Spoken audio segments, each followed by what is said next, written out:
The radical left has taken over the Democratic Party.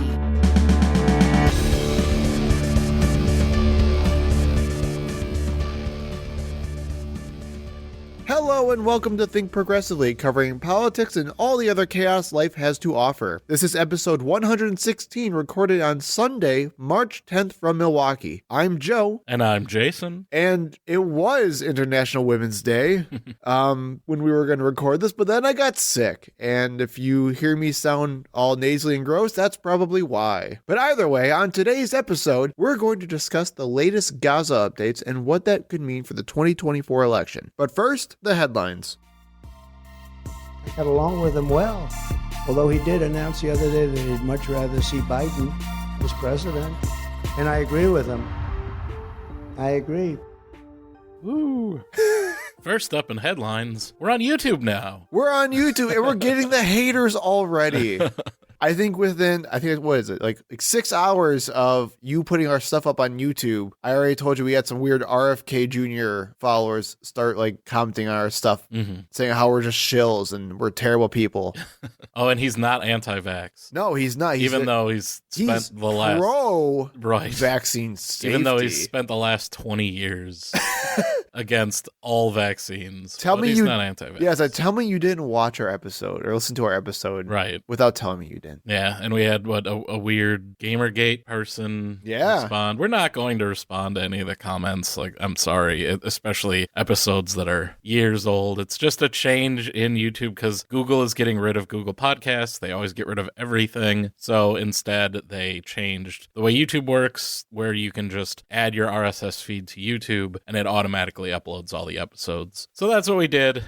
Why didn't they do that like 10 years ago, man? Yeah. That sounds like something they should have done. Well, they used to not even have long format video like that. Remember, it was like a 10-minute limit. Yeah, but ago. I remember watching or listening to podcasts like back in the day, like in the 2010, 2014 era on YouTube. I'm not sure who wants to listen to podcasts on YouTube, honestly, because unless you pay for YouTube Premium, you have to have the screen on, like if you're listening on your phone. Right. So I don't just download a different podcast app and listen to it that way. But it's just another way to get out there. And obviously, we have had a few hundred views since we started uploading. It's fine. Don't expect much engagement there, especially YouTube. If you really want to talk to us, you can email us. thinkpropod@gmail.com. That is correct. I'm old. That's the way I communicate. It's not going to be on Twitter or... I'm young and we TikTok each other. Is that what they say? Sure. But anyway, we have so many election updates to talk about. And the first one is we're going to talk about the GOP primary update that is basically over. And, well, as if it wasn't over all along. Shut up. Last Tuesday was Super Tuesday, where a bunch of states cast their ballots for Donald Trump, who won 14 out of the 15 states holding elections on that day. And then later, the day after, Nikki Haley officially suspended her presidential campaign. Who could have seen this coming? Yeah, I never would have realized that this was going to be the eventual outcome. Hey, you know what? Haley showed a lot of strength. She won Vermont. And she won Washington, D.C. on Sunday. Whoa, that's crazy. All of the people that actually have spent time with Donald Trump could not vote for him. You know, and I wrote this back when it happened. When it happened, Nikki didn't endorse Trump. Did she do anything stupid since then? I don't think so. Not yet. So she did talk about how we're going to unite the party and blah, blah, blah, that fun stuff, but she did not endorse Donald Trump, which I think... She said that she would support the candidate. Like, she didn't name him. She said, I pledge to support the candidate, and I will do that. But she stopped short of actually endorsing him. Right, exactly. And then, of course, Trump went on a huge tirade after that, saying how we don't want Nikki Haley supporters. They all suck and they're all rhinos anyway. To which Joe Biden then responded with, well, I'll take them. Yeah. Sounds good to me. So what do you think is going to happen now that voters officially know it's a Trump-Biden race? I don't think this changes much. There's two schools of thought on Trump and his coverage. One, that the more people see of the current version of Donald Trump, where he continuously goes off on weird tangents that aren't realistic, like talking about how he beat Barack Obama in an election and indicating that that's who he's still running against for some reason, and that World War III already happened, and all of those things. The more people see that, the more they see it's all about him trying to punish the people that he feels wronged him in the last election, that the less they will want to vote for him, the more that they'll remember this is why we didn't vote for him 4 years ago. Sure. There is the other side that think, the more coverage he gets, the more popular he gets. And that's what happened in 2016 is the media and everyone focused on him so much that they turned him from like the circus sideshow candidate into the nominee and then eventually the president. I think, fall more on the get him in front of cameras, let the world see, let them remember why he was a danger to our country and that he's only going to be worse now. Well, okay. And first off, I completely agree with you, by the way. I'm of the first school of thought, I guess you could say, as well. And here's why. For those who are concerned about elevating Donald Trump based on media coverage, he almost has 100% name recognition and ID at this point as a president. Everyone in this country already has a solid opinion about Donald Trump. And when they're going to go to the polls, all they need to be reminded of is, oh yeah, that guy sucked. I just can't vote for him. That's all they need. So yes, I completely agree with you. Is it going to really change anyone's minds? No, I don't think so at all. But it's going to reactivate those memories of how bad people felt when he was running in 2020 and during his presidency, saying, I cannot vote for this guy. I can't believe he's running again. So I completely agree with you. We have to get him in front of more cameras to show people, hey, remember what you missed? Yeah, I get it. You don't like Joe Biden. He sucks. He's old. I don't care. You remember what you missed? It's really bad. Yeah. So let's move from the presidential election to a California state election. We talked about this, I think, a little while ago. We did. We talked about it ever since Dianne Feinstein kind of announced that she wasn't going to run for re-election, even though she seemed to not remember that that's what she was there for. Well, and then permanently announced she was no longer running. Right. By no longer living. But so it's been a topic that we've talked about. I've always said that I supported Katie Porter. I know a lot of other progressives like Barbara Lee better because of her views on Israel and Gaza. I'm a sucker for the consumer advocate stuff. I think that's always been a big part for me. I mean, Katie was great. I'm right there with you. I fully supported Katie during this race. We also knew that before this race even happened, Adam Schiff had a lot of money going into this, and Republicans basically gave him another speed boost of that fundraising goal because of how they indicted him during the House hearings. Do you remember that? Yep. So he pled victim the entire time and raised boatloads of cash, which then got to be used during this actual race. Adam Schiff, the much more moderate Democrat House member from California. So let's go over these results. And only the top two advance, unfortunately. It was an open primary, too. Yep. So all Republicans, Democrats, were all jumbled together, and just the top two advanced to the general election. In first place, and probably unsurprisingly, Adam Schiff with his boatload of cash won with 32.5% of the vote. The GOP candidate, Steve Garvey, won second place with 32%. And the top two that were eliminated were Katie Porter with 14.8% and Barbara Lee with 8.6%. So not really even close. Right. And that goes to show, like, we are progressives. That's what we titled our show. We certainly favor both Katie Porter and Barbara Lee over Adam Schiff, but this is the country we live in. We are not in the majority in the Democratic Party. Right. Well, and I think it's also, while money doesn't make people change their minds, it helps an absolute ton with lower turnout races. And having that amount of money helped Adam insurmountably. And I think also what's known to show is that because he had that much money, Adam Schiff was able to actually promote Steve Garvey, the GOP candidate. I don't know if you knew about this, but he put in about, I think it was like $10 or so million promoting the GOP candidate, Steve Garvey. Right. He wanted him to come in second because he's much easier to beat in the general election than another Democrat. Right. Exactly. So I think even Steve Garvey put in like $1.5 million into his own campaign. So you have like the leading Democrat contender putting in 10 times the amount of promotional money into your opponent's campaign to make sure that you have an easier opponent. It happens. And it sucks that it happens. Obviously, Adam had a lot more money and big money talks. And that's when Katie Porter got into a lot of trouble because she basically called the entire thing rigged, which got her a lot of backlash online. Quote from her Twitter account, "Thank you to everyone who supported our campaign and voted to shake up the status quo in Washington. Because of you, we had the establishment running scared, withstanding 3-1 in TV spending and an onslaught of billionaires spending millions to rig this election." And it goes on, blah, blah, blah, blah, blah. And everyone criticized her for saying that it was rigged when she shouldn't. And I want to get your thoughts on this. It's kind of nitpicking, like the use of the term rigged and like kind of conflating it with what Donald Trump says about the 2020 election, where he claims there was fraud and like a systematic conspiracy to overturn the results, whereas she is just saying money is rigging the election. And that's what she said, right? Right. Even when she clarified that statement later on after the backlash, she said like, hey, money rigs elections. Right. She's not saying the people did not vote in the numbers that are being reported. Right. It's just that the fact that you can just spend more money to win these elections is rigging the election. And that is an example of why I do support Katie Porter, because she is right. To a point, at least I would argue, because I agree with you that it is nitpicking to a point, but I do think rhetoric also matters, especially in the times that we are in right now. And you kind of said it all already. I think at the end of the day, candidates fundraise and they make more money than other candidates. It's hard for me to say that there is any like evil motives necessarily behind someone who gets more fundraising dollars. I guess as someone who is in the campaign field, to actually call it rigging. Does that make sense? I get it, but I think we're adults and we can understand the nuance here. And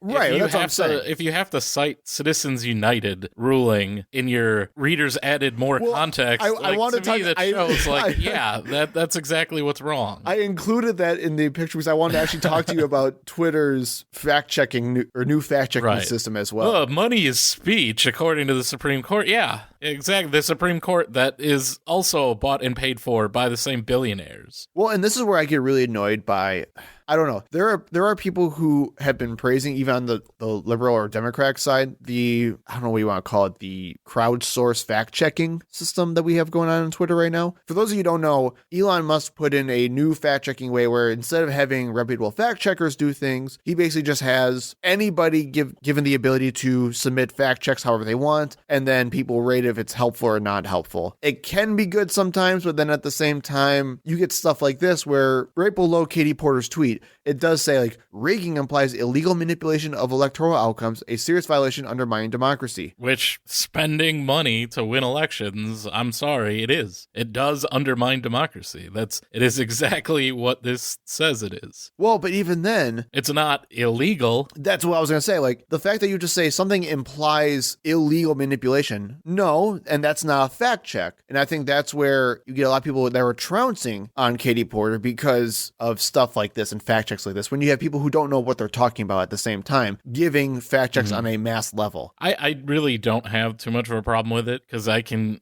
to me it's semantics and it's petty politics, and that's fine. That is certainly the world we live in, and I can read this and go, yeah, I don't really agree with this fact check. I get what they're saying, but I don't think that's what she was implying, and also I don't agree with the Citizens United ruling, and I still do think of it as undermining democracy. You know what? And manipulating the outcome. Let's put it this way. Here's an easy way to understand it. If these statements were made 10 years ago, no one would have cared. No one would have cared. Yeah. And because the idea of rigging an election, like I said, was all context-based because of what Trump and the Stop the Steal movement did.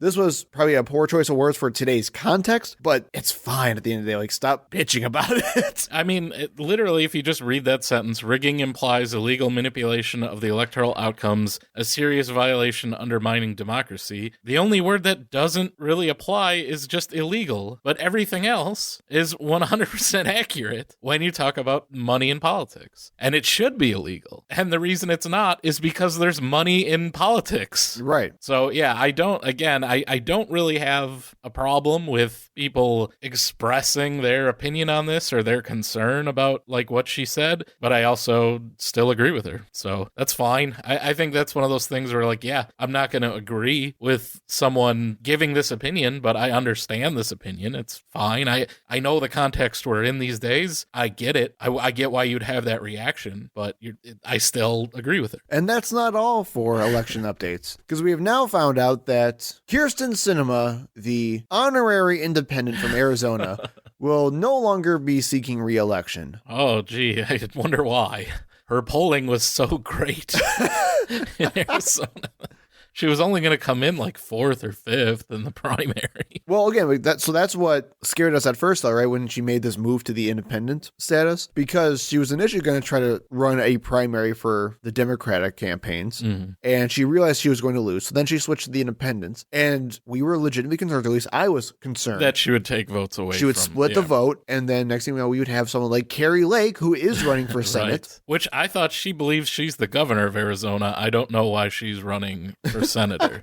She is, unlike Katie Porter, Carrie Lake was saying that the election was fraudulent and that she is the rightful governor of Arizona. You know, where's the fact check on that, I guess. But yeah, and polling showed that probably wasn't even going to be a factor, that Ruben Gallego still had enough of a lead. Right. But luckily, yes, she is announcing that she dropped out, and I do have a short clip from her speech, which shows a disconnect from reality, not surprisingly. I think it's hilarious because I almost put this in, and I'm like, I don't care enough. And I'm glad that you have it's the just same the thought. second. We're not doing the whole thing. No, I know, but I thought the same thing you do. Let's hear what Hot Topic Wine Mom has to say. I believe in my approach, but it's not what America wants right now. I love Arizona, and I am so proud of what we've delivered. Because I choose civility, understanding, listening, working together to get stuff done, I will leave the Senate at the end of this year. And she also paused for a long time at the end of that, like she was expecting applause from an empty room. But yes, because she's listening to the people, and she chose civility and unity, even though famously she never held any town halls. Yep. She was chased into bathrooms hiding from her constituents, and she refused to work with Democrats and instead held her votes hostage in the 50-50 split Senate. And, you know, she's so civil that famously during a vote for raising the federal minimum wage, she gave a curtsy and a thumbs down to indicate her no vote, effectively killing that bill. And she walked away so smug. I remember people hated her after yes, that. It was she was voting against giving poor people working for a living more money. And she did it in the most smarmy, smug, villainous way that you could possibly do it. But yet she claims to be the centrist. This arbiter, this arbiter of civility and actual governance. Right. Like, shut up. Like, you were just a thorn in everyone's sides that no one liked. Go away. Yeah, we will not miss you at all. Go work for some hedge fund somewhere. That's all she ever voted to do, is protect the wealth of corporations and the wealthiest individuals in America. And no wonder she left the Democratic Party. Right. Next up, in more election-adjacent news, I guess you can say, the Supreme Court has ruled that states cannot remove Trump from the ballot for insurrection. As a unanimous, surprising, I think, that it was unanimous, this decision. Not surprising that this was the decision that they came to. Right. I mean, it was a unanimous decision, but the 3 liberal justices, and I believe Amy Coney Barrett, in a separate one, all wrote differing opinions on it as well, where the 3 liberal justices agreed that this was the correct decision, but they thought that the opinion that the majority was having was going way too far, and they tried to save it for potential future times, which really doesn't mean anything at the end of the day anyway. But yeah, so no more can states remove Trump from the ballot for insurrection. It's got to come from Congress. Hooray. Which, remember we tried to do when he was impeached for his part in the insurrection, and Mitch McConnell and Senate Republicans said that it didn't matter because he wasn't president anymore. So they weren't going to vote for him to be impeached because what's the point? Yeah, don't you love how these mind games work? Yeah, I guess there was a point. Was it? But this is the same type of crap they do every single time, though. It's the constant merry-go-round of bullshit that Republicans constantly have to put us through, where they'll say, oh, this will never happen. And then it happens. Like, oh, what did you want us to do? We didn't know it was coming. Every single time. And look, I'm not shocked, and I think we talked about this on an earlier episode as well, that the Supreme Court ruled this way, or at least the majority of the Supreme Court ruled this way. Yeah, I knew this was going to be the outcome. Right. And I think we said that in previous episodes as well. Because if it were the case, we would lead to some weird constitutional crisis, and I don't want to get into that. So it's fine. We could definitely make an argument about why Trump should be taken off the ballot. I think that is a legitimate argument to be had. It's just more procedural than anything else. Right. It would lead to literally every southern state for every election going forward trying to remove the Democratic candidate from the ballot. So, sad day, but oh well, what are you going to do? And finally, Sleepy Joe took the stage for his potentially, hopefully not last, State of the Union. The last State of the Union from his first term as president. I think we can say that regardless. Right. And here's just my annual reminder that I hate the State of the Union. It was kind of funny, actually. I said this to a couple of politicos who work in government. And they're like, oh, why? Are you serious? This is the most mind-numbing, aggravating speech of all time. Usually is it just full of platitudes and nonsense and spin, regardless of who you are and what party you're in. But then it's even worse because it gets chopped up with applause lines every 2 minutes. It is. It reminds me a bit of church with all these sitting and then standing and clapping in unison and sitting and standing and clapping and sitting and standing. Oh my God. I've seen the notes that they give people, the representatives who have to do this in the party of the presidency. It's awful, man. I hate this. I do think that Joe Biden did a good job, certainly for someone who faces all this criticism for not being lucid or having dementia, giving an over an hour speech. And I think doing a pretty good job and really doing what he needs to do, which is reminding everyone exactly what he has accomplished. And I would say too much of it is from his first year and a half as president, and too little has come since then. Right. So it definitely came to, obviously he was feisty. That's the word everyone's using. He was feisty and fiery during his State of the Union. Basically, it's his staffers saw how well people liked his last State of the Union and said, let's ramp that up and kick into steroid mode. Let's get him juiced up on something here.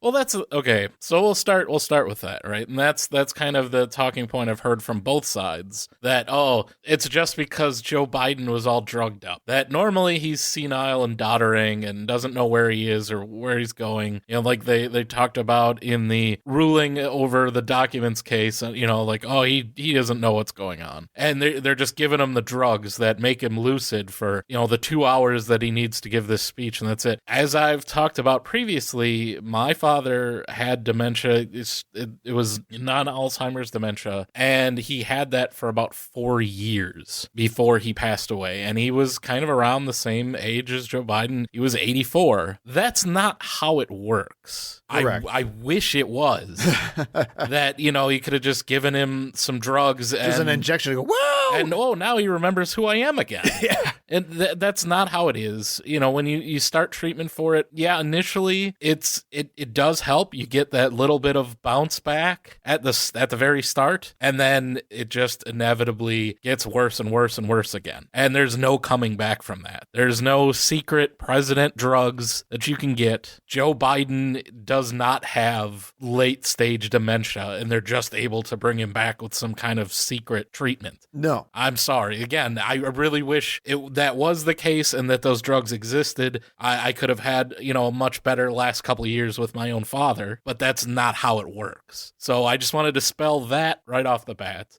Maybe they gave him Ritalin or something to get him to focus a little bit, because he does seem to have some kind of cognitive issues. He certainly has always had a problem with public speaking, but it is not what everyone claims that he is, his brain is addled. Right. Well, I was just going to say as well. It's, if they even did anything or gave him anything, it's nothing more than what the average person would always have available. That's it. Point blank, done, period. And I did want to share a couple of clips from the speech. I want to start off with, like I said, him actually taking credit for some of the things he did. Again, this was very early on in his presidency, but he talked about the infrastructure infrastructure bill, and he even took shots at Republicans who voted against it at the time, but are now, as they're running for re-election, taking credit for those programs that are available because of it. So here, take a listen.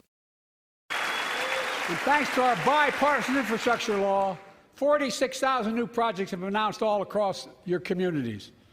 And by the way, I noticed some of you have strongly voted against it, or they're cheering on that money coming in. I like it. I'm with you. I'm with you. If any of you don't want that money in your district, just let me know. And I think that showed that was not a prepared line. No. So it shows that, yes, he still can function. He knows what's going on. He knows that this is the state that we're in right now, where Republicans are voting against everything. But when they're looking for points and running for their own re-elections, what are they can't run on, I voted against every single bill. Right. And they're actually running on the accomplishments of the president. What are your thoughts on, and this isn't just with Joe Biden, this would be with anybody, on a more combative State of the Union speech? Because Joe Biden, during his speech this last time, really went hard on saying, like, my predecessor screwed up this, but I fixed it. My predecessor screwed up that. I fixed it. Hey, stop doing this. You're screwing up my plans. Do this. And it was very combative the entire time. I think for the current environment, that's what is needed. As you'll see in my second clip here, Republicans have taken the stance that the State of the Union is like a stand-up bit at a comedy club, and that they can heckle, that they can join in. Our own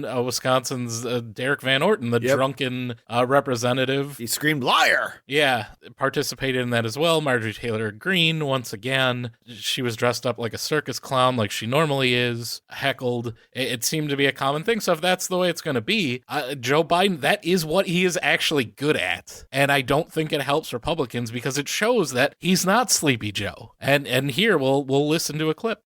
The working people who built this country pay more into Social Security than millionaires and billionaires do. It's not fair. We have two ways to go.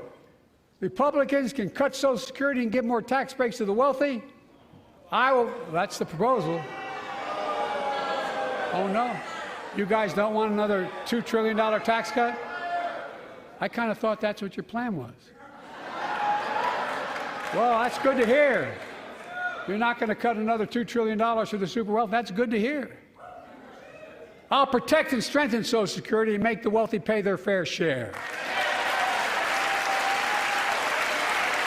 You notice how quiet it got. Right. After he said, oh, you're not going to propose another $2 trillion tax break for the wealthy? Those heckles sure went away real fast. Yep. It very much reminds me of like British or Canadian Parliament, where there's a lot more back and forth and a lot of, like you said, a lot more heckling, and I don't know, people are just feistier during these types of things. And I think it really helps Joe Biden, because it fights against that image of old doddering Joe Biden doesn't know what's going on. Well, and also because he's comfortable. Yeah, because he's been in it for so long. Is his strength. Yeah. And I think that's why he does pretty well in debates, which is usually Donald Trump's strength. But he doesn't have that same advantage when it comes to Joe Biden, because he is kind of a smarmy dude. And he does, for good and bad, he has a hard time keeping quiet in those situations. I remember when he was running 4 years ago, and someone was, I forgot exactly what policy they were asking about, and it was a voter. And his response was, well, then don't vote for me, because he just can't help it. Yeah. And that was obviously a negative response, but he put him in a situation like this, where he's getting heckled by all of these new America First Republicans that don't care about the civility, supposedly, of the State of the Union, and that it's supposed to be like this sacred event, and they do things like heckle and boo. That plays right into Joe Biden's hands.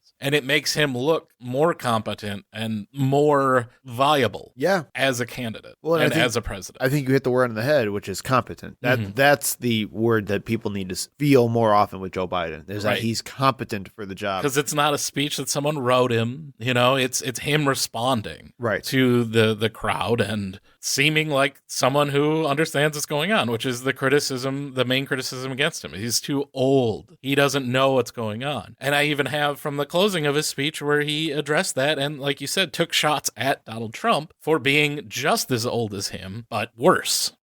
Let me close with this. Yay!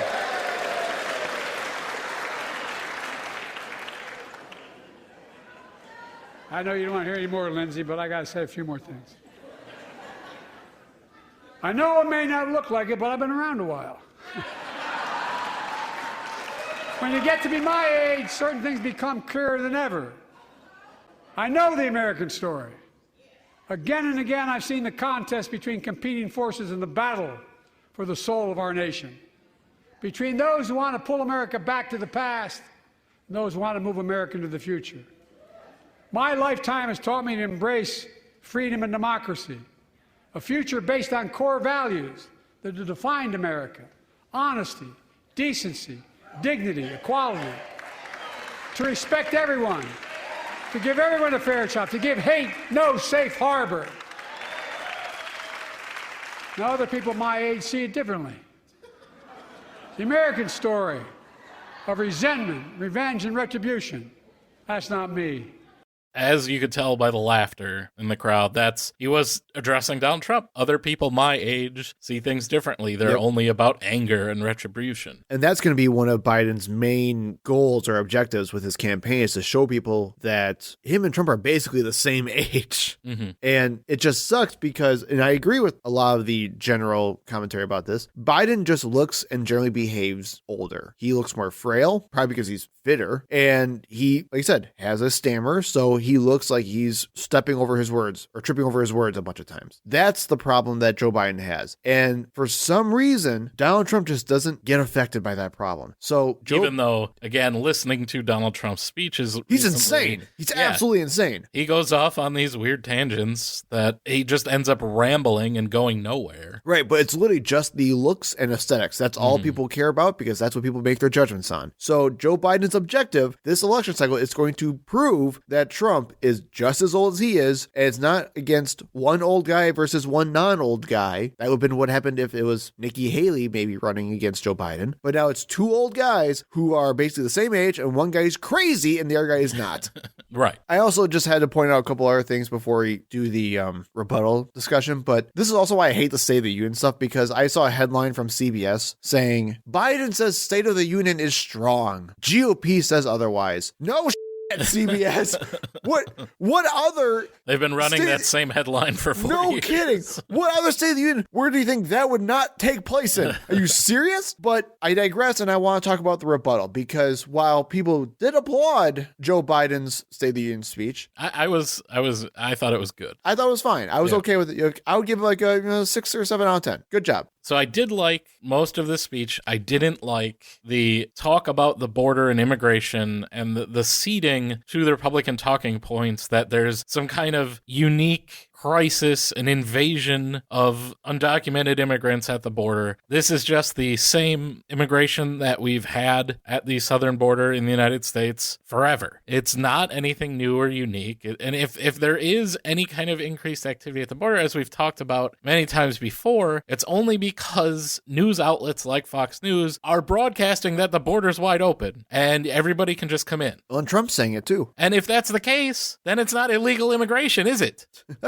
So I don't get, they can't have it both ways, but yet they do. And everyone seems to believe them, including the Democrats. Yeah, because welcome to racism, man. And I hate that. And I hate that we seemingly have lost that point and we're not going to refute it. But that would be the one thing that I have criticism. Obviously, there was some Gaza stuff in there. We'll get into that in the main topic. Even though Biden did champion a two-state solution and said that Israel does need to protect Palestinian civilians, which Mike Johnson did not applaud, by the way. So to show, where the Republicans are on that. But overall, I thought it was a good speech, especially doing what Joe Biden needed it to do, which is push back against this narrative that he's old and senile and doesn't know what he's doing. So as far as that goes, I would say 10 out of 10 on that. It was policy heavy, which I always enjoy. I didn't agree with some of that policy. I would give him more of a 5 to 6 on that. But as far as the speech that Joe Biden right now needed to make, I think he nailed it perfectly. And while a bunch of people were applauding Joe Biden's first speech, like you were just so nicely doing so, by the way.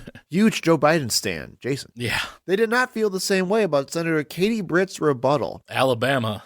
She's supposed to be the smart one, too. It's not Tommy Tuberville. She is an up-and-coming rising star in the Republican Party and flopped hard on the rebuttal. Not the first time this has happened. See Bobby Jindal. Right. And even before the speech, the New York Times obtained leaked documents that contained Republican talking points comparing the speech to Ronald Reagan's speech at the Berlin Wall and saying that this was exactly what America needed, calling Katie Britt America's mom. Yeah, they had like a whole script of what to say and saying like, oh, Joe Biden's clearly lost touch, and look at the difference between his speech and Katie Britt's, and it's not just their age difference, it's the message that they have. And this is before either speech was given. Right. So just to show like this is what they had ready. And Katie Britt is the youngest Republican senator ever, I believe. She's like 42. She's a millennial. Yep. She was terrible. It was like a bad Lifetime movie. Like my mom loves those. Like they're always Christmas movies America for some reason. Deserves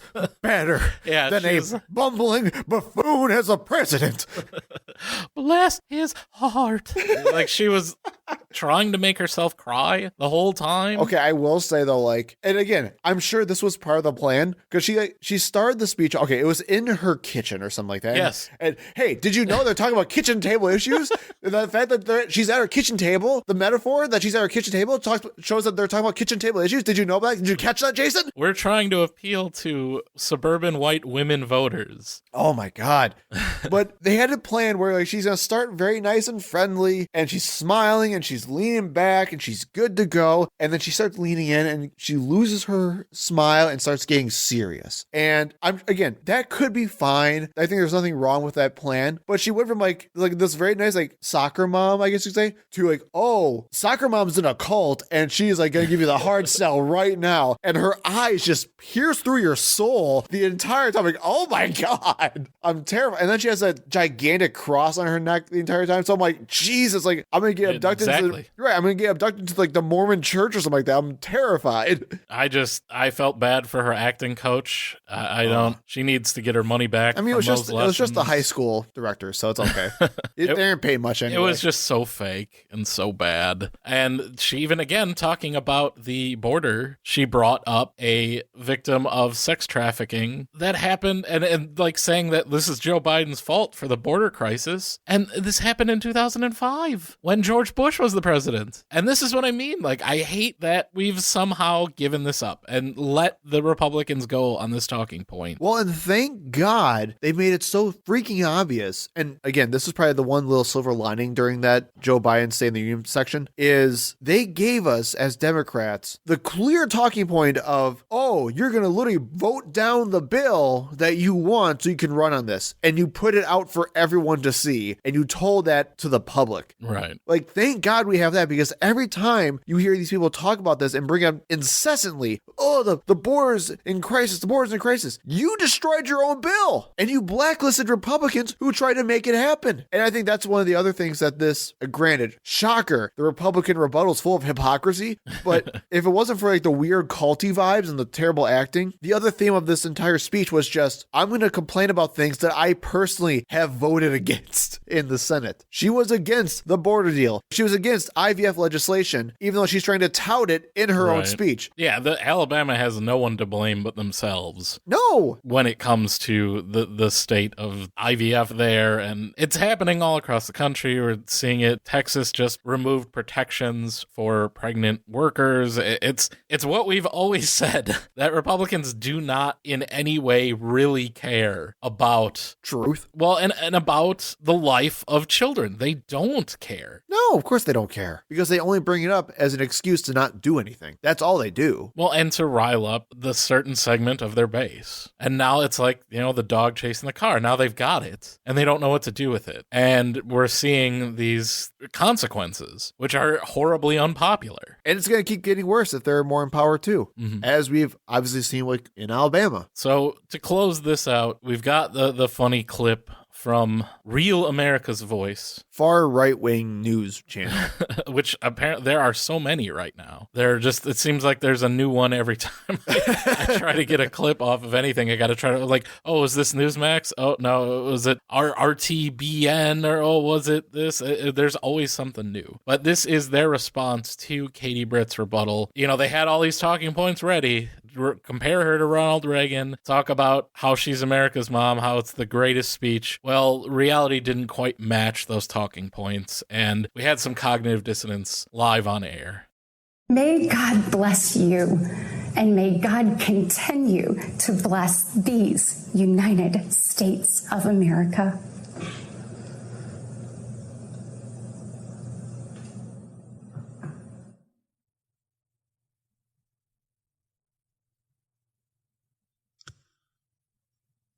I'm sure she's I'm a fan of her. I'm sure she's very nice, and I don't want to get over the top here, but that is everything about that on a night like tonight is wrong. You just hear his brain frying from what he was going to say and then the reality of listening to that speech. And obviously you guys can't see because we're an audio medium, but basically what they're doing is they're just sitting there, mouth open. Some guy has his hands or his head just in his hands. He's just face palming so hard. They're just sitting there in stunned silence about how bad it was. And you can even hear it at the very end that we didn't want to torture you with this weird cult-like stuff, and God bless the United States of America. Oh, Katie. Better luck next time. There's not going to be a next time. She was apparently on the short list of vice presidential candidates. That's gone. Yep. She was, and they're blaming Mitch McConnell too, by the way. The Republicans, they're saying she was Mitch McConnell's choice and that, they're not surprised that he made such a bad decision. So have fun being the senator from Alabama. That's about as far as your career is going to go. Maybe, like I said, get your money back for those acting lessons. That did not help you. M&Ms will not be satisfied until every last cartoon character is deeply unappealing and totally androgynous. Until the moment you wouldn't want to have a drink with any one of them. That's the goal. When you're totally turned off, they've won. Boy, ain't right. For Foxed in the Head this week, Joe, we're going to have another very serious topic following up last week's. There was tough competition this week. I went with the lighter of the three, the least relevant. But you got to watch out, Joe, because the woke corporation Sony has now marginalized men everywhere with their new version of their misandry simulator, MLB The Show 2024 video game. I didn't even see your note about that. That's amazing. Anyone who's unaware, MLB The Show is a baseball game, like MLB licensed baseball game. It's the Madden of MLB now, basically. That's what it is. Funny that you'll say that. We'll hear those sentiments echoed in just a minute, specifically calling it the Madden of baseball games. But yes, it is a baseball video game. And do you know what they're doing to destroy men everywhere? They are adding female player models. Oh, wait, I was gonna guess. Well, it's right in front of you, so damn it. They're adding female player models and a secondary Road to the Show storyline for a female player. Road to the Show is like a story mode where you start off as a prospect player and you work your way up through the minor league systems and become a Hall of Famer. Right. And you can be yourself, right? They have where you can scan in your own face, put yourself in the game, and so you can be your Road to the Show player. Right. It's a career mode for baseball players. Right. That's all it is. And where all these people and little boys can live out their fantasies of becoming an MLB baseball player. It's very fun. I enjoy it myself. I was a purchaser of MLB The Show for several years, and my guy made it to the Hall of Fame twice. All right. It was very fun, and I felt very fulfilled.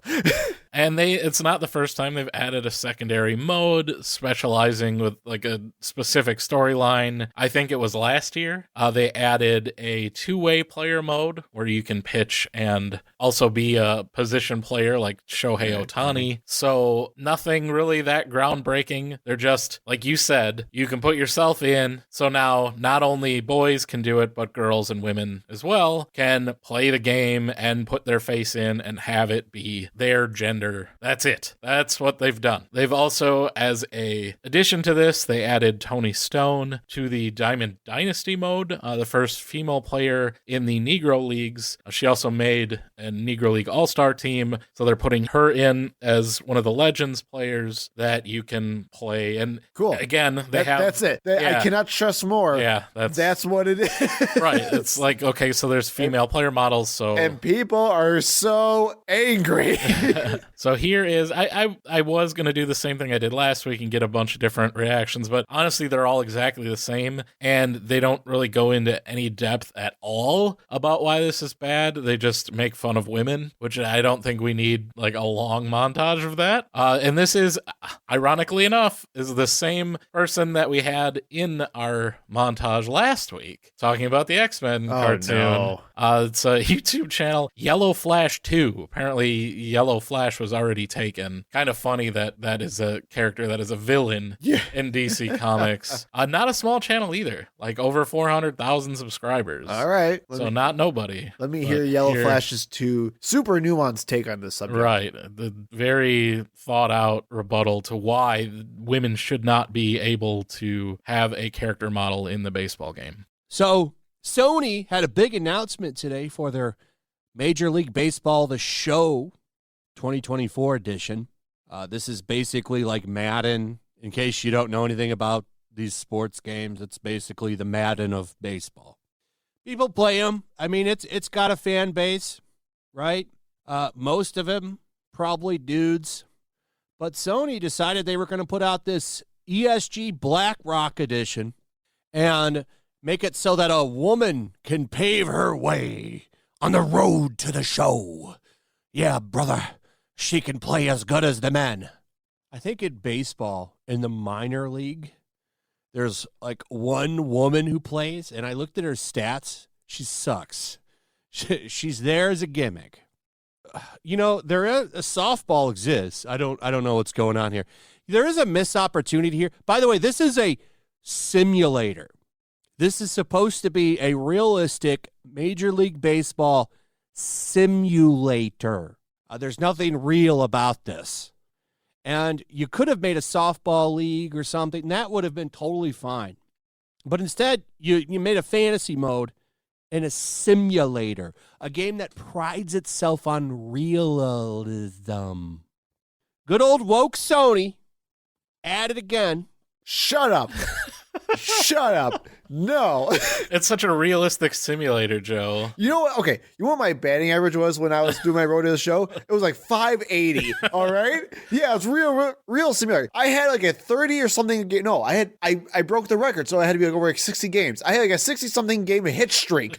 Yeah. Real freaking realistic, man. Yeah, no way. I've never played Road to the Show or the show, but I have played other baseball games. And, you know, every time I play, I win the World Series with the Brewers. So if you want to talk about unrealistic and fantasy modes, that is way more unrealistic than having a woman play in Major League Baseball. Okay, and this was a throwaway line, but I have to just call it out too. Where he said, well, you know, softball exists. This is the exact same crowd of people who, when NBA 2K would put WNBA players on alternative covers of the same game, they lost their minds because they have such a vitriolic hate towards women's sports. Yes. So just women in general. Well, honestly. That too. So don't even tell me, oh, softball exists. That's the point, is that no one cares about what's going on in women's sports. So they're trying to integrate what's going on so people will care more. That's what advertising is. That's why we're trying to have a more equitable society so other people can enjoy things that are supposed to be generally considered male dominated. It's not that hard to figure out. And just the base fact that if you're a parent and you have multiple children, you might have boys and girls, and one of your kids asks for Right. MLB The Show, this is a game now everyone can play. Right. Why shouldn't you be able to put your daughters and have their own character? Or even your sister, your whatever, it doesn't matter. You should be able to, if it's the idea of the game mode is to put yourself in the game, that should include both men and women, boys and girls. That's it. That doesn't need to go any further than that. You know, also it reminds me of, do you remember the Futurama episode where Leela becomes was it Blurns ball? It's not baseball, but it's their version of baseball pitcher. And she became the first ever woman to play the game. And it was supposed to be this type of exact thing where, hey, this is the first, chance where women are going to be allowed to like do something and make something of themselves in this type of game. Because she literally has one eye and no depth perception. She's terrible. Right. But then I'm thinking, yeah, okay, so she's a gimmick and they treat her like a gimmick throughout the entire thing. But then there's another player, I think it's like Jackie. Yeah. It's like Jackie I don't know if it was actually Jackie Robinson or not, but it was like kind of like that. Yeah. Yeah. Where she's like a legitimately good player. And she becomes like the first actually good woman to play the game. And everyone loved her for it. And all I can think of is we're never going to actually get there, are we? Because of people like this. We're always going to have people who are just so entrenched in their naive ideology. Well, a lot of this parallels racist reactions to integrating baseball in the first place. Yeah. I'm sure those same people said the Negro Leagues exist. Yeah, absolutely. And this also parallels our Gamergate episode, which we covered in episode 73. Welcome back, the guy who hated that episode and said that we got a bunch of the timeline stuff wrong in the comment there. I'm sure you're still listening to our episode. You're a dedicated subscriber now. And I will say, I'm sorry if we got some of the timeline incorrect. That wasn't really the point. We weren't trying to be a documentary on what happened with Gamergate. The entire point was to talk about things like this. That Gamergate just opened this idea that you can have these channels like this guy that's got over 400,000 subscribers. And I found a bunch more. Also, hundreds of thousands, if not millions of subscriber channels. All saying the same thing, I'm guessing. That are just openly sexist. And they're just a bunch of reactionary incels that are terrified that women now have access to the same things that they do and they exist in the same spaces. And they're just scared of it. And that is exactly what Gamergate was. We can't have women in video games because it's my, we'll get cooties. It's my clubhouse and it says no girls allowed on the outside of it if you were to read that. And they shouldn't have any place here and get them out of here. And the reality of the situation, though, is that there are more and more women in Major League Baseball every day. And yes, there are, like we talked about with Tony Stone and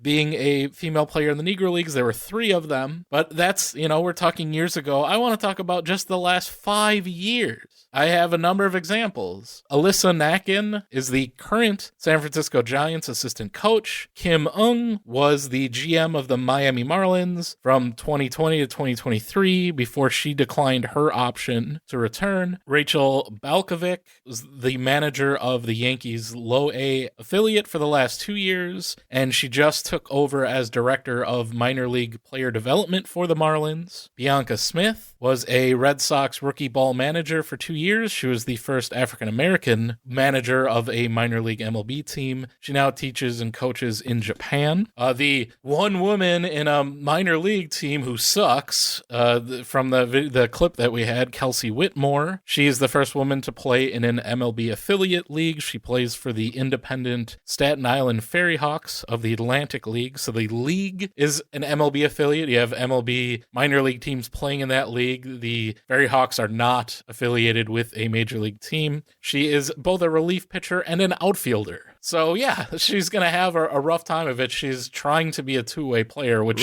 how many of those are successful anyway? Right. One that we know of. So yeah, it's going to be a hard time. Olivia Pichardo, first woman to play in a Division I college game for Brown University. Jenny Kavner, first woman to be an MLB team's regular play-by-play announcer this year. She will start for the Oakland Athletics. And just also this year, Youki Robin Ayoshima is a 13-year-old girl who became the first youth girl to play in the International Baseball Academies tournament, which hosts the top draft prospects, and they are generally like 17, 18. So at 13, she was a catcher and first baseman for Team Japan, and she was also, by a couple of years, the youngest player in the tournament. So this is happening. You know, it's not going to happen overnight, but I think especially the story with the 13-year-old girl playing for Team Japan, she's playing against not only boys, she's also playing against much older boys. That's what you're going to need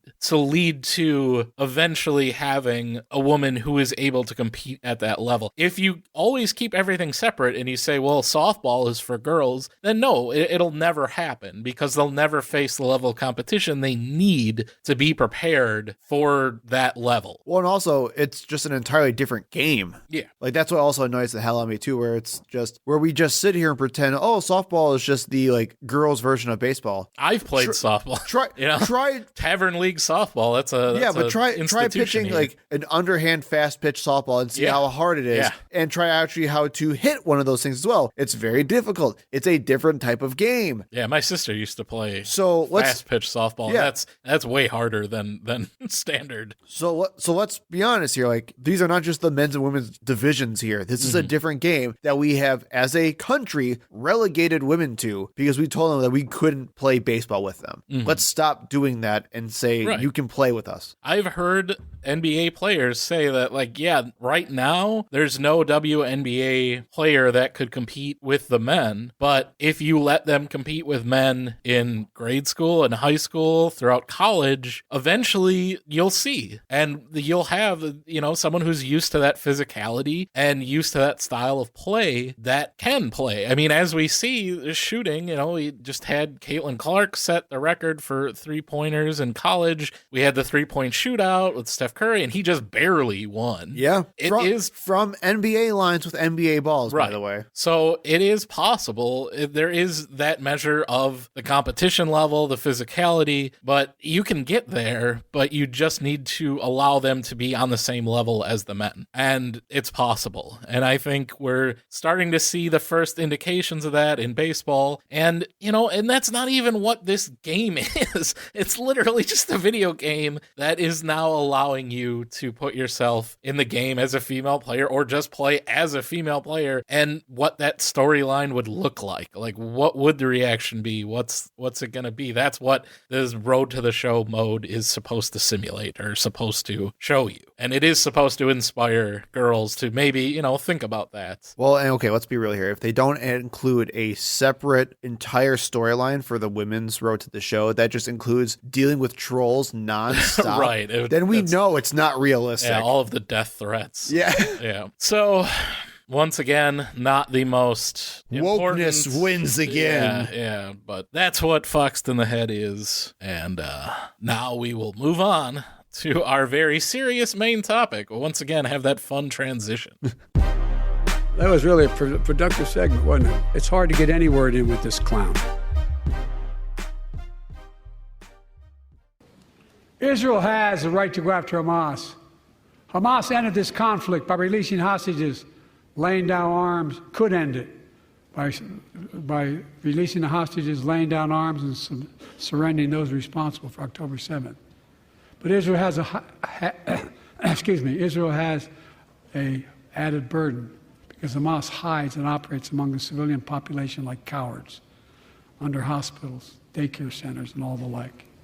Israel also has a fundamental responsibility, though, to protect innocent civilians in Gaza.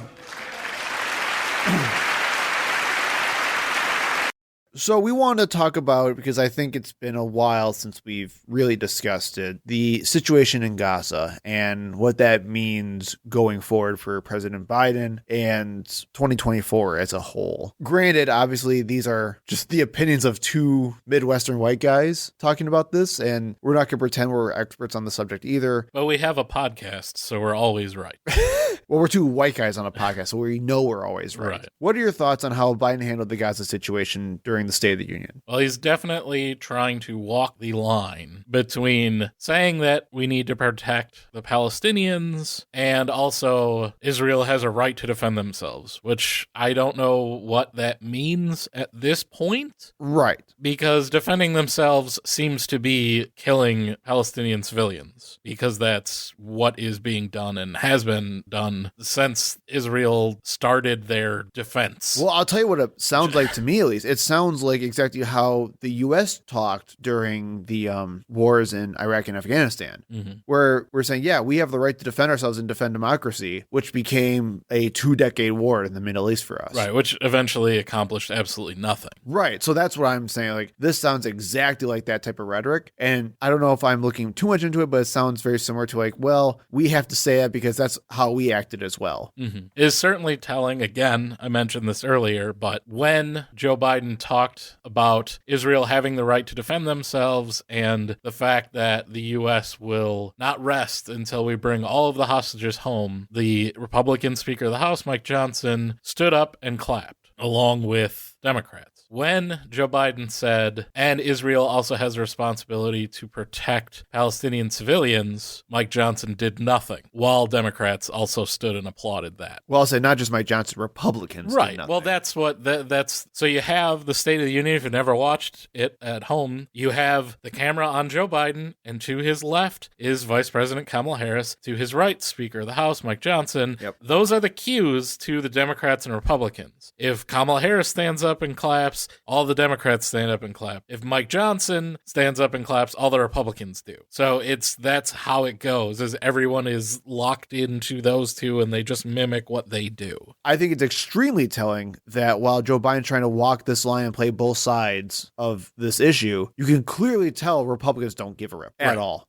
And it annoys me, and probably even more so, it infuriates me that Democrats, kind of like we talked about before with the immigration stuff, are just ceding ground to Republicans who are just not willing to even engage in the conversation. Why are we constantly trying to play nice with people who do not care about what's going on? And even from the left, you have people that don't seemingly see this difference between the two parties and, think that Joe Biden is somehow uniquely bad on Gaza and Palestinian rights, where they can't bring themselves to vote for Joe Biden, knowing that that is going to lead to a Donald Trump presidency in which there will be no regard whatsoever for Palestinian casualties. Right. It's not just, nothing will happen if Republicans get in charge. Right. It won't be any different. Right. It'll actively become worse. And I wish more people understood that, where it's like, nothing will really change. No, it will actively become worse. You saw what happened during the pandemic. It actively got worse because Donald Trump was in charge. You know for a fact that even though it would be extremely difficult during that situation, it would be way better if a Democrat was in charge. You heard the rhetoric from the Republicans during their debates. Vivek Ramaswamy, the closest to Donald Trump's positions that you had on that stage, said that he would tell Benjamin Netanyahu to smoke the terrorists on his border while we do the same to the immigrants trying to come into the United States on our border. Well, and we also cover that other segment from Jesse Waters where he just constantly referred to Palestinians as just these barbaric savages who need to be taken out.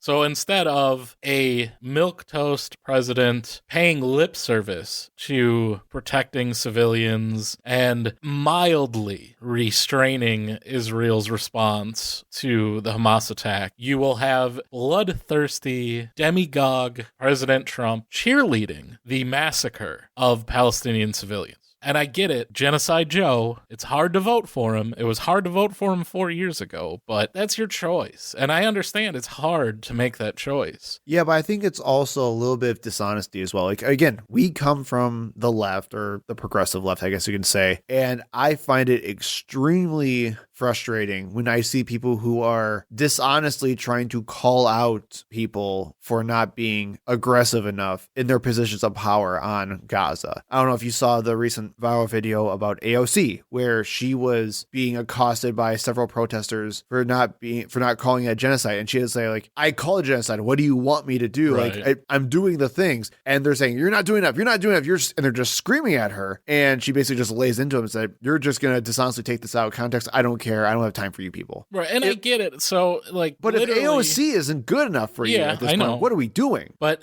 I will put myself in their position and say, like, if my family members were being killed, that I would be irrational about it too. So I get that, but when it comes to voting, it is a responsibility, and you do have to put that irrationality aside and look at things objectively and say, I know I have a bad choice or a worse choice. And it's hard to vote for a bad choice, especially when it means the death of your friends and family. I don't know how you live with that, but if you do nothing, it's worse. And it is rough. And I would not want to be in that position, certainly, but that is the reality. That's where we are, is you either have to support the person that is helping Israel kill Palestinians, or it will be worse for those same Palestinians. And it is a ridiculous choice, but that is American politics right now. And so what we wanted to do was talk about some of the statistics and stories that are coming out of Gaza, to not just argue for the Palestinian people, for Republicans, but for the Democrats who are still not taking this as seriously enough. They can help that choice, right, by ending their support for Israel's genocide against the Palestinians.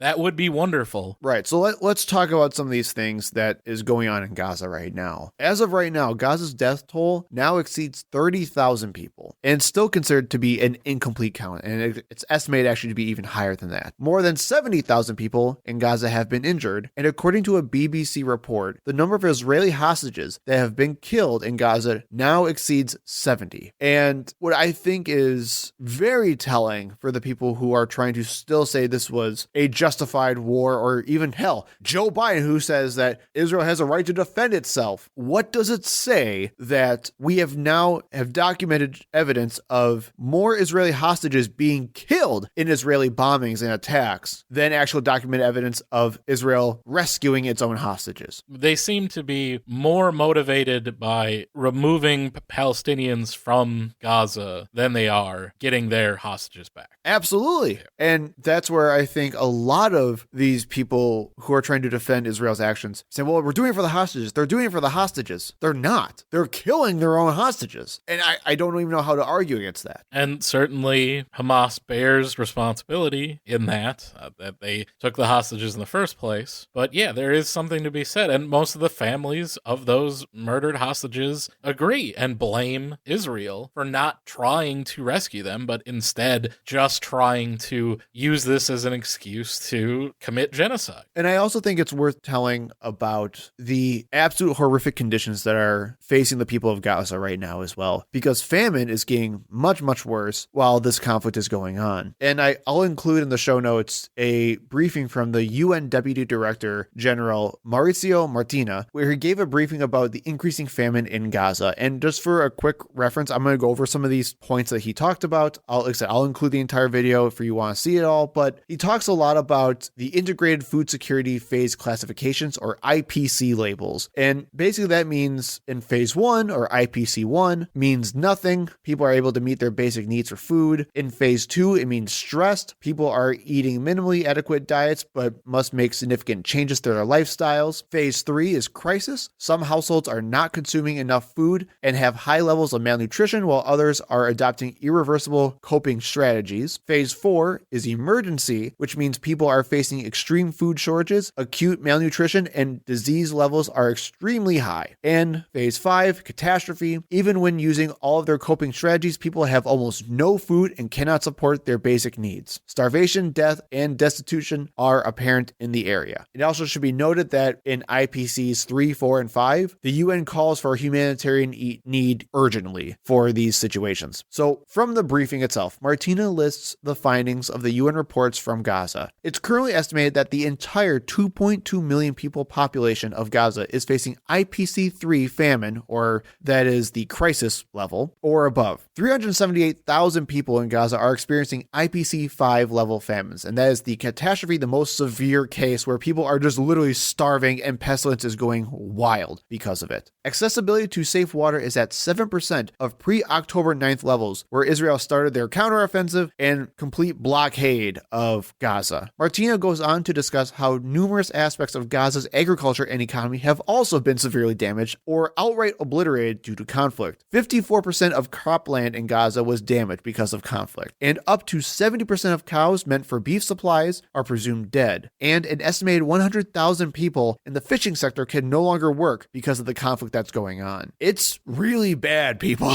Like, it's not good. And when you're trying to have a conversation about what's going on in Gaza, and when you're trying to discuss or trying to understand what these protesters are talking about, you need to understand these are the situations that's going on. Would you agree? So it's not just people that are killed by bombs and guns, but we're going to also have tens of thousands, if not hundreds of thousands, that die due to starvation. Correct. And complications due to the situation just with hygiene and health that are going on right now. Well, and we just saw that the U.S. recently had to airdrop 38,000 meals into Gaza because Israel is actively hurting aid efforts into Palestine. Right. During the State of the Union address, Joe Biden talked about building a temporary port in Gaza. And we have to take those measures because Israel will not allow any humanitarian aid in. Correct. And I think, unfortunately, someone was killed because those airdrops, one of the parachutes failed. Where, if we could just truck in supplies or land with supplies, you wouldn't have that problem. And that's something that our ally, Israel, is actively doing. Well, and you kind of just said the segue, so let's talk about exactly what Israel is doing throughout this entire thing. So we already talked about how they're limiting land entry points for aid. Along with that, they're also installing unnecessarily confusing inspection processes that are meant to deter aid from coming into the country. And to make matters even worse is that they're opposing and undermining the United Nations aid efforts because suffering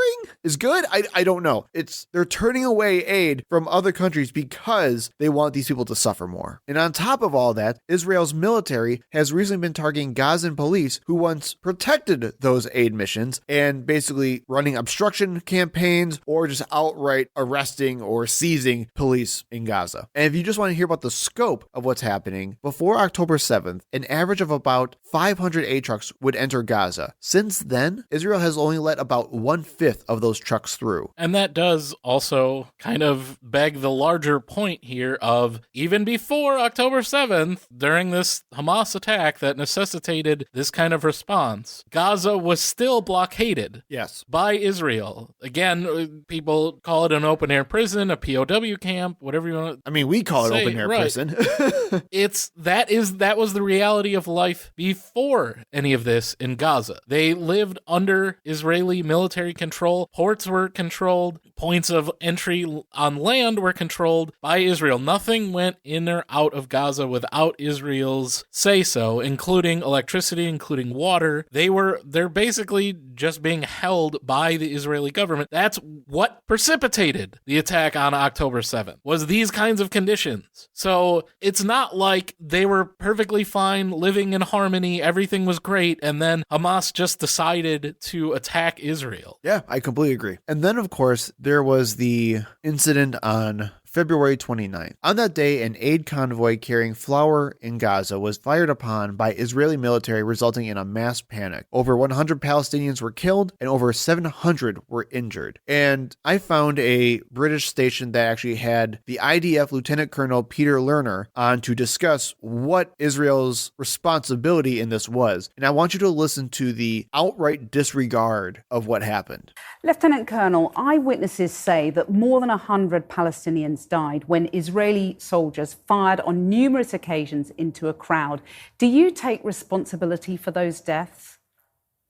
No, of course not, because those claims are blatantly lies. The IDF conducted a humanitarian operation this morning in order to assist and facilitate the movement of food supplies, as we have been doing over the last 4 days in a similar manner.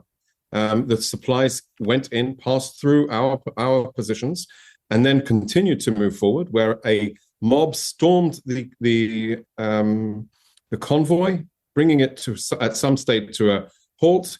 But in the state of chaos on the site, people were being pushed, trampled, and in some cases run over. When you say a the mob, IDF do you mean starving people who have been deprived of food because you haven't let the aid in? The UN officials told us that no aid has been allowed into northern Gaza for more than a month. The UN obviously aren't up to date on their information. The last 4 days, convoys like we conducted this morning was 38 truckloads, passed into northern Gaza to distribute food supplies, which are international donations, but on private vehicles that were conducting the convoy into northern Gaza. Well, so multiple agencies say some aid is and going in, but not nearly enough. And you spoke of a mob. I want to put to you what Save the Children said. They said, while children die from lack of food, their parents are killed trying to get it for them. That's the reality, isn't it? These are starving people, desperate for anything they can get their hands on. Kathy, the incident on the convoy this morning was nothing to do with Israel. The IDF secured the convoy, it went through, and it got out of hand on the ground as people were looting the trucks. Yeah, but your troops fired.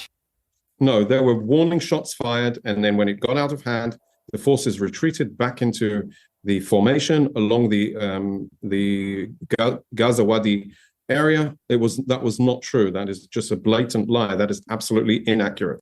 It drives me nuts, man. There is some of that was blatantly untrue and a lie, and it was coming from the lieutenant colonel. Well, and it makes me pissed because we already know how Russia acts when we get information from Russia. We know how China acts when we get information from China. We are skeptical because we know they will lie to us. Why aren't we treating Israel the exact same way if they're going to act the exact same way? We say that about the information we get from Palestine, about the death tolls and what's going on. You can't trust that's coming from Hamas. Those are Hamas's numbers. Israel, as you can see here, is way worse. And I've heard this story, and we're talking about the Flower Massacre. Yes, it had nothing to do with Israel, by the way. Right, and Israel blamed the trucks. Well, the trucks, because they were being swarmed, they panicked and they accidentally ran over all these people. But yet, when you go to the hospitals, all these people have gunshot wounds. Right, and there's all these videos of people being shot by tanks that were with these convoys. So, yes, this is just blatant lies coming from the IDF. Well, and on top of that, the lies pissed me off a lot, but the sheer disregard to not talk about how these are just starving people over and over again. Yeah, they swarmed the trucks. It was an so angry mob that swarmed the trucks. These horrible people that were just trying to do things. We were just trying to maintain order there. I don't know what you're talking about. And which, by the way, I don't know if you've heard, but this is the exact same type of rhetoric that Republicans use in this country as well. It does remind me of Donald Trump throwing paper towels at people in Puerto Rico. So you have Israel with a complete disregard for the lives that they're killing. Complete disregard. They do not care at all about what they're doing, and they are fully responsible on all ends. At least even on this just one incident is a perfect example of how Israel is fully responsible for what's going on right now in Gaza. They are limiting the food supply, which is causing the crisis and chaos. And then when crisis and chaos happens because of them limiting the food supply, they then turn around and shoot them because they're acting like people who are starving in crisis and chaos would normally do. I think we may have talked about this in a previous episode, but I don't know what you would expect other than I don't know what Israel's objective here is other than just to wipe out completely the entire Gazan and Palestinian people. Well, that is what it has been their objective for 50 years. Right. But the argument that a lot of Israeli defenders will always say, well, if they were just less radical, we could actually have negotiations with them. You're causing it. Right. Both sides are radical. Like, Jason, if we were probably in Gaza and we grew up in Gaza, we would absolutely be probably radical fighters at this point. Why wouldn't we be? And again, if Hamas, and we've said this multiple times, but if it's truly just Hamas and Hamas is the problem, why are all these conflicts and land being stolen in the West Bank, which is not run by Hamas? Correct. It's obvious to anyone who cares to see it. The problem is not purely Hamas. It is not. Hamas is a symptom of the overall issue. Yes, when you oppress people like this, you're going to get a violent terrorist response. That is always the way it has been throughout all of human history. Right. And again, for those who are like wondering, well, then why are you just saying that it's always Israel's fault? Or why isn't that, what was it, like that Harvard letter that said it was always Israel's fault for the attack on them anyway? You can still condemn the bad terrorist attacks while acknowledging the reality and the context of that created the situation in the first place. Right. Hamas is not blameless here. The fact that they took these hostages, that they committed this attack. They still did it. Right. And they did it to cause suffering, to get this kind of response. Correct. That is the point. That is what they're trying to do because they don't have any other way of changing the situation for the Palestinians. So again, yeah, they don't care that they are killing innocent Israeli civilians because to them, the only other option is continued suffering and eventual genocide anyway by Israel, who will just come up with another excuse. And again, you can, from our perspective, you can criticize Israel without saying, well, Israeli civilians, it's fine that they got killed. It's not. I can condemn the Hamas atrocities just as much as I can condemn the atrocities now being committed by Israel and the atrocities that have been committed by the Israeli government towards the Palestinians for the last 50 years. And there's certainly responsibility that goes to America and our support of Israel and even the ill-fated creation of Israel. I don't know what the solution to this is. Everyone seems to have their own, like, two-state solution, a single-state solution. I don't know that there is a solution at this point, unfortunately. Well, that's the thing. There won't be anymore because what else? If you want to talk about the psychology of the people who are being bombed, why else would you have any type of solution other than kill the other side at this point? Yeah, and that's true on both sides. That's the way everyone feels, and there's now a long history to support their feelings, and there's, family members and friends killed on both sides, that it is to the point where I don't think they can ever, in this generation, live at peace, whether it is a two-state solution where both states are constantly going to be at war, or a single-state solution where instead both sides are going to be trying to control the government to eliminate the other. So it is not an easy, I thought Jared Kushner fixed all this, but apparently not, and I don't know the answer to this. Well, and I want to point out too that this isn't just an American thing that we're talking about this, or that American liberals have an issue with Israel. Israeli citizens and even people who have family members who were taken hostage do not like what's going on. Mm-hmm. I believe other polling... Well, they recognize that there is no regard being taken for the lives of the hostages. I believe recent polling showed there was only like 15 to 20% approval of Netanyahu over what's going on right now. Mm. So Netanyahu's numbers are in the tank. And